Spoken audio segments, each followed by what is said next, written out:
കവിത ആലപിക്കുന്നതിന് ചാക്കോടി അധികാരിക്ഷൻ. സുഹൃത്തുക്കളെ, ഒരു രംഗാവിഷ്കാരം എന്നുള്ള രീതിയിലാണ് ഞാനും റീബയും തിരക്കിനിടയിൽ നിന്ന് പ്ലാൻ ചെയ്തത്. ഇപ്പോൾ സമയം വൈകിയതുകൊണ്ട് ആ കവിത ഒരു സോളോ ആക്ടിങ് പോലെ ചെയ്യാണ്. സത്യത്തിൽ റീബ അതിൻ്റെ ഒപ്പം ആക്ട് ചെയ്യുന്നതാണ്.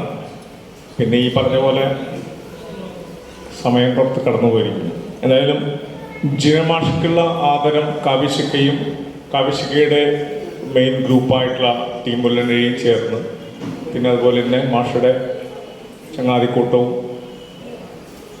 എല്ലാവരും ചേർന്ന് അതിഗംഭീരമായിട്ടിവിടെ ചെയ്തു. എല്ലാവർക്കും ആശംസകളുണ്ട്. മാഷക്ക് കൂടുതൽ കവിത എഴുതാനായിട്ട് സമകാലിക പ്രസക്തിയുള്ള ധാരാളം കവിതകൾ മാഷ് എഴുതിയിട്ടുണ്ട്. പക്ഷേ ഏറ്റവും കൂടുതൽ പോപ്പുലറായത് കുട്ടിക്കവിതകളായതുകൊണ്ടാണ് മാഷ് അങ്ങനെ ഒരു ബാലകവിതയുടെ ആളായിട്ട് മാറുന്നത്.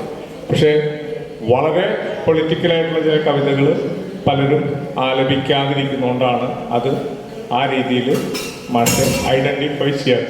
ഈ ഗ്ലാസ് ഉള്ളിൽ ഇടയ്ക്കിടയ്ക്കൂടെ കുറേ സംഭവിക്കുന്നുണ്ട്.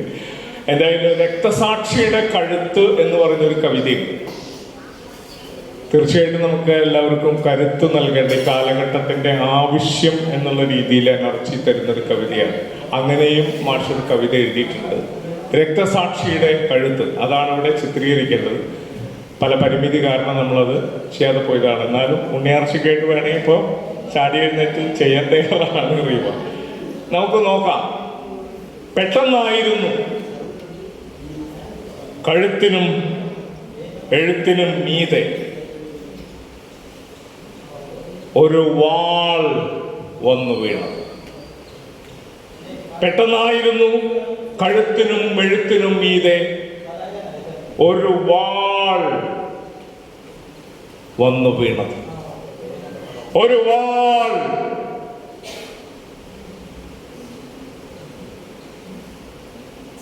വന്നു വീണത്. ഒരു വാൾ വന്നു വീണത്.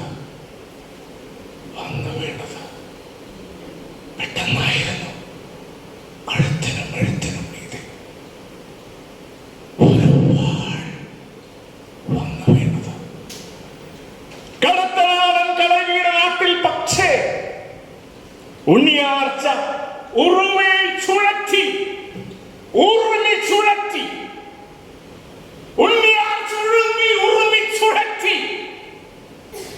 എതിരാളിയെ നോക്കി പറഞ്ഞിട്ടുണ്ട്, പുല്ലാനെനിക്ക് നിന്റെ വാൾമുന, പുല്ലാനെനിക്ക് നിന്റെ വാൾമുന.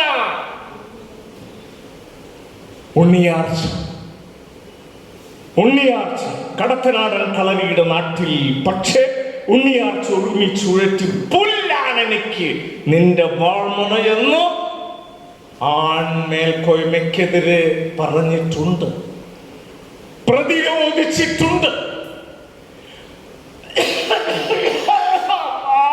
വല്ലതും തരണേ, വല്ലതും തരണേ. ഉണ്ണിയാർച്ച അല്ലാത്തൊരുവൻ തെരുവിൽ കഴുത്തിൽ ചോര വാർന്ന് കിടന്നു. വല്ലതും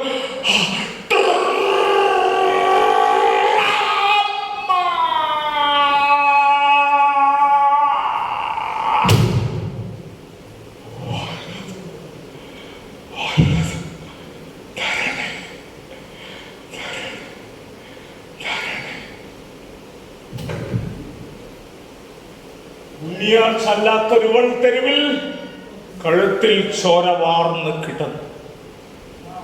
കഴുത്തിൽ ചോര വാർന്ന് കിടന്നു. എഴുത്തിന്റെ ഒരു കഴുത്തു മാത്രം അടുത്ത രക്തസാക്ഷിയുടെ തലയിടുക്കിൽ വളർന്നുകൊണ്ടേയിരുന്നു.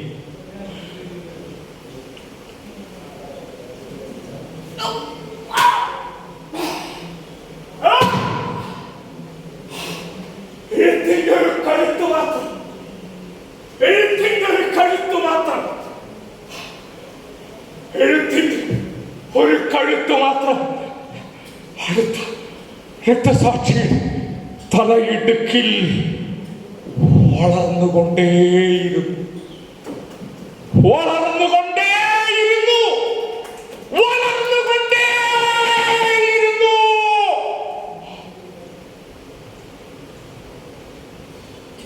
എന്താണ് നിങ്ങൾക്ക് കൈയടിക്കാൻ തോന്നാത്തത്?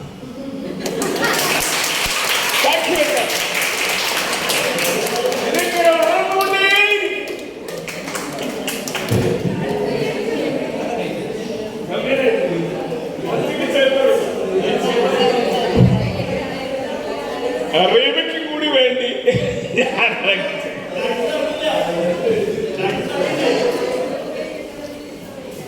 നന്ദി പറയാൻ